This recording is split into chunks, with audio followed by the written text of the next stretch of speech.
And जय हिंद दोस्तों, प्रचंड क्लासेस में आप सभी का स्वागत है। चलिए देखते हैं आज के दैनिक समसामयिकी को।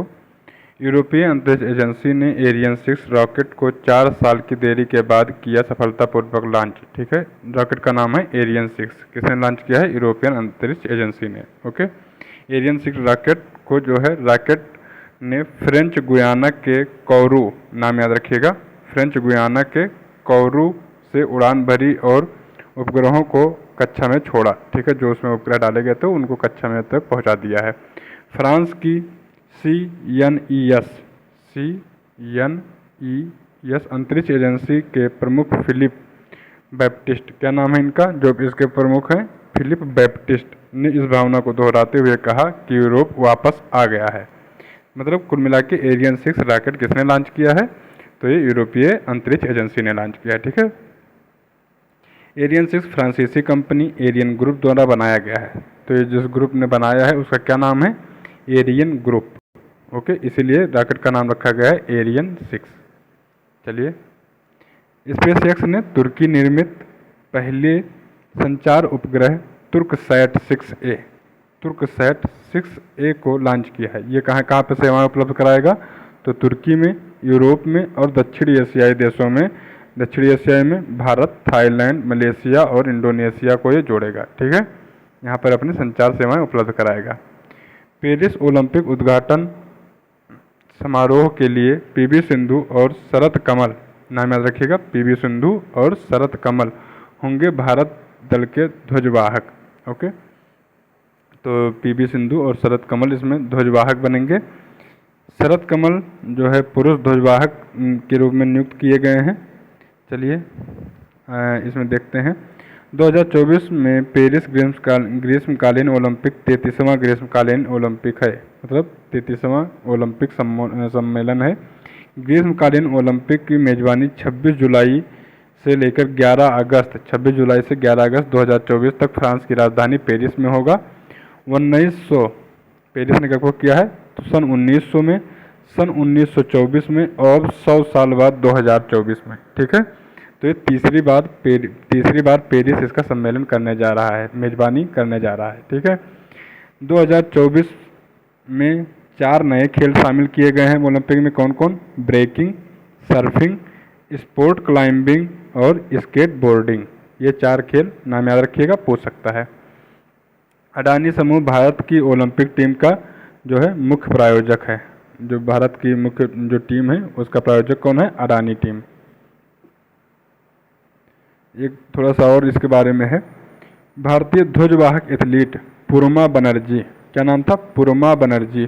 तो ये 1920 में पहली भारतीय महिला थी या पहली ध्वजवाहक थी जिन्होंने भारतीय ध्वज को लहराया था। मतलब भारतीय ध्वज को लेकर चलने वाली पहली ध्वजवाहक कौन थी? पूर्मा बनर्जी। 1920 में एंटवर्प ओलंपिक में जो है इन्होंने भाग लिया था, 1920 में लहराया गया था। ठीक है, भारत का तिरंगा। भारत ने लंदन के अंतर्राष्ट्रीय समुद्री संगठन के परिषद सत्र में वैश्विक समुद्री चर्चा का किया नेतृत्व। बस इतना याद रखिए, कहाँ पे चर्चा हुई है? लंदन में।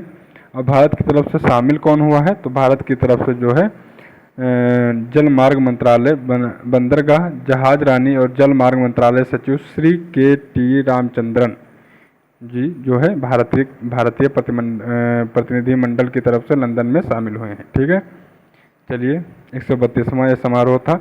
11 जुलाई को मनाया गया विश्व जनसंख्या दिवस 2024। 11 जुलाई को मनाया गया है।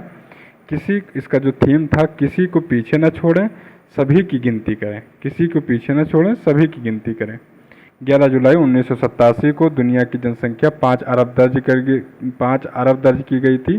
इस घटना ने विश्व बैंक के एक वरिष्ठ जनसांख्यिकी विशेषज्ञ डॉक्टर KC जकारिया, नाम याद रखिएगा, पूछ लेता है, KC जकारिया का ध्यान आकर्षित किया, जिन्होंने इस दिन को सालाना मनाने का सुझाव दिया था।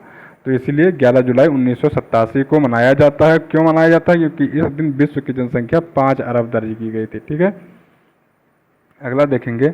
10 जुलाई को राष्ट्रीय मत्स्य किसान दिवस के रूप में मनाया जाता है, याद रखिएगा। कजाकिस्तान में प्रारंभ हुआ मध्य एशियाई देशों का बारलेस्टिक 2024 संयुक्त सैन्य अभ्यास। नाम क्या है? बारलेस्टिक। ये जो है मध्य एशियाई देश जो है इसमें शामिल होते हैं। कजाकिस्तान में इस बार आयोजन हो रहा है। Operation operation tactical command staff अभ्यास कजाकिस्तान में प्रारंभ हुआ। इस संयुक्त सैन्य अभ्यास को 11 जुलाई से 17 जुलाई तक चलाया जाएगा। ये कैस्पियन सागर में ओमासा प्रशिक्षण मैदान और केप टोकमक में होगा।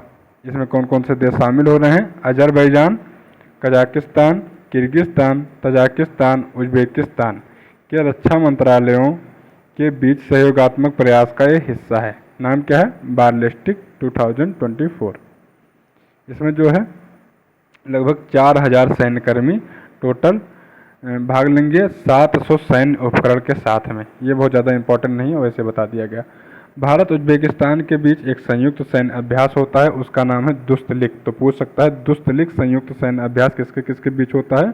भारत और उज्बेकिस्तान के बीच में। आप उज्बेकिस्तान की राजधानी का नाम कमेंट बॉक्स में लिख सकते हैं।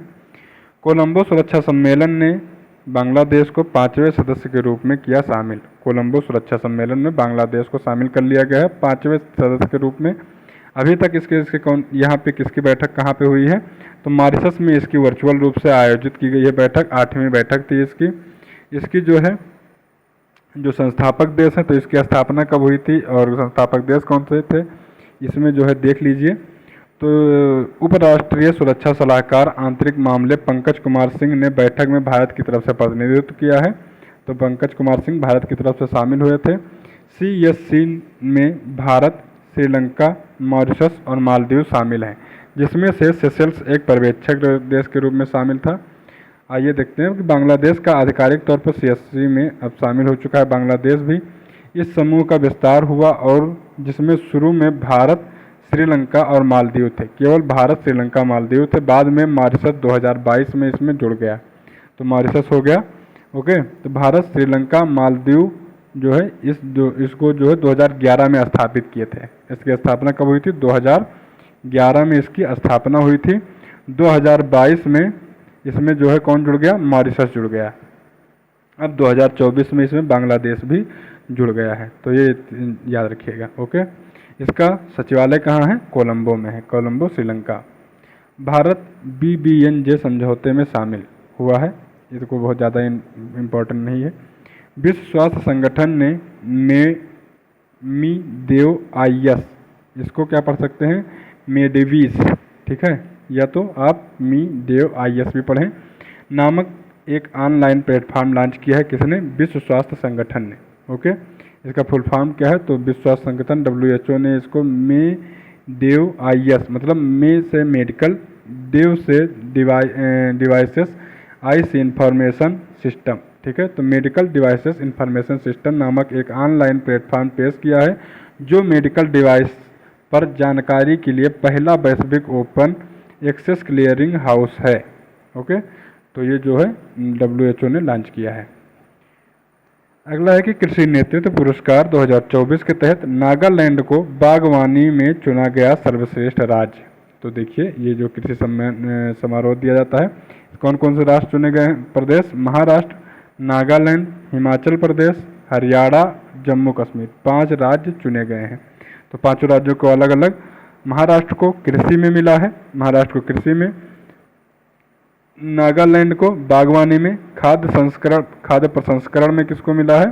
तो हिमाचल प्रदेश को मिला है, हरियाणा को मिला है पशुपालन में, और जम्मू कश्मीर को मिला है किसमें? नवाचार में। ओके, नवाचार में किसमें मिला है? जम्मू कश्मीर को। तो सबको उत्कृष्ट कार्य के लिए अपने सम्मानित किया गया है। चलिए अगला देखते हैं। रक्षा राज्य मंत्री श्री संजय सेठ ने GRSE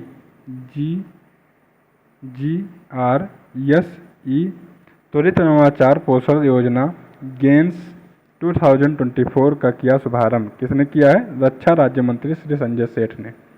देख लेते हैं कि कोलकाता में garden reach ship builders and engineers limited GRSE त्वरित नवाचार पोषण योजना का शुभारंभ किया है। यह एक अभिनव योजना है जो शिपयार्ड से संबंधित समस्याओं का समाधान चाहती है या करती है, और देश में बनाए गए और पोषित स्टार्टअप का उपयोग करके प्रौद्योगिकी विकास को बढ़ावा देती है।